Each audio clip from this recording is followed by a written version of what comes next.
کیا آپ جانتے ہیں کہ جس پتنگ کو آپ خوشی سے ہوا میں اڑاتے ہیں اس کی ڈور کا سرا تاریخ کے ایک ایسے تاریک باپ سے جا ملتا ہے جسے 300 سالوں سے بڑی ہوشیاری سے چھپایا گیا ہے۔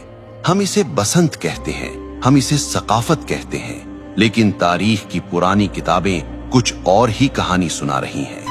کیا یہ واقعی بہار کا جشن ہے یا پھر ایک ایسے شخص کا ماتم جس نے تاریخ میں مذہبی نفرت کی بنیاد رکھی تھی؟ آج ہم جذبات کی نہیں، ثبوتوں کی بات کریں گے۔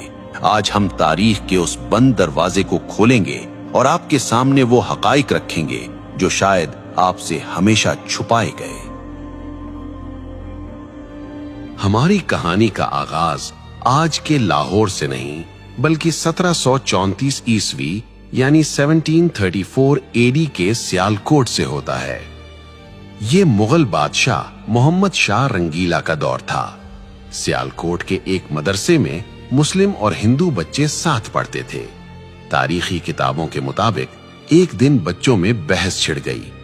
مسلم بچوں نے اپنی روایات کی بات کی تو جواب میں ایک ہندو طالب علم حقیقت رائے نے کچھ ایسے الفاظ کہے جو انتہائی گستاخانہ تھے۔ اس نے نعوذ باللہ نبی کریم صلی اللہ علیہ وسلم کی لخت جگر سیدہ فاطمۃ الزہرا رضی اللہ عنہا کی شان میں نازیبا کلمات کہے۔ یہ بات پورے شہر میں آگ کی طرح پھیل گئی۔ یہ واقعہ کوئی افسانہ نہیں ہے، اس کے ثبوت تاریخ کی مستند کتابوں میں موجود ہے۔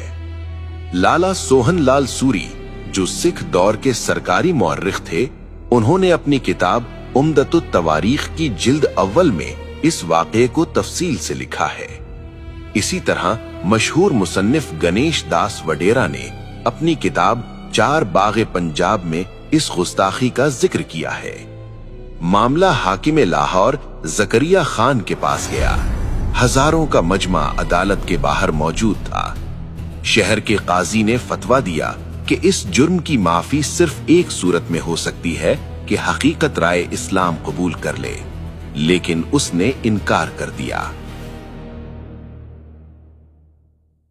قانون کے مطابق اسے سزائے موت سنائی گئی اور تاریخ بتاتی ہے کہ جس دن حقیقت رائے کو سزا دی گئی وہ بسنت پنچمی کا دن تھا۔ اب یہاں یہ جاننا ضروری ہے کہ بسنت پنچمی اصل میں ہے کیا؟ ہندو تقویم کے مطابق یہ بہار کی آمد کا پہلا دن ہوتا ہے۔ بسنت کا مطلب ہے بہار اور پنچمی کا مطلب ہے 5واں دن۔ یہ دن علم اور فن کی دیوی سرسوتی کی پوجا سے منسوب ہے۔ اس دن ہر طرف زرد رنگ نظر آتا ہے۔ لوگ زرد کپڑے پہنتے ہیں اور پیلے پکوان بناتے ہیں کیونکہ زرد رنگ سرسوں کے کھلتے ہوئے پھولوں اور زندگی کی علامت سمجھا جاتا ہے۔ لیکن سن 1741 کی اس بسنت نے ایک نیا رخ اختیار کر لیا۔ جس دن پورا شہر بہار کے رنگوں میں رنگا تھا، ہندو برادری نے حقیقت رائے کی موت کی وجہ سے اس دن کو یوم سوگ منا لیا۔ کہا جاتا ہے کہ اس کی یاد میں انہوں نے آسمان کی بلندیوں کی طرف پتنگیں اڑانا شروع کی تاکہ اس کی روح کو خراج تحسین پیش کیا جا سکے اور یہ پیغام دیا جائے کہ ایک معصوم کی روح آسمانوں کی وسعتوں میں آزاد ہے۔ یہ تھا وہ بیج جو ایک مذہبی جشن کے اندر ایک خاص واقعے کی یاد اور نفرت کی زمین میں بویا گیا تھا۔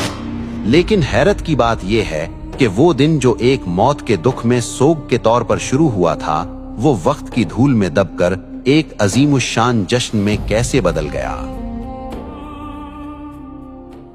وقت کا پہیہ گھوما اور پنجاب میں سکھوں کی حکومت قائم ہو گئی۔ یہ مہاراجہ رنجیت سنگھ کا دور تھا۔ رنجیت سنگھ نے دیکھا کہ بسنت کا تہوار لوگوں میں مقبول ہے۔ انہوں نے اس مذہبی سوگ کو ایک شاہی میلے میں بدل دیا۔ تاریخی ریکارڈز بتاتے ہیں کہ مہاراجہ ہر سال اس تہوار پر لاکھوں روپے اس زمانے کے پتنگوں اور انعام و اکرام پر لٹا دیتے تھے۔ یہیں سے مسلمانوں نے بھی انجانے میں اسے محض ایک کلچرل ایونٹ سمجھ کر منانا شروع کر دیا۔ وہ بھول گئے کہ اس کی بنیاد کہاں رکھی گئی تھی۔ پھر 1849 میں انگریز برٹش راج آ گئے۔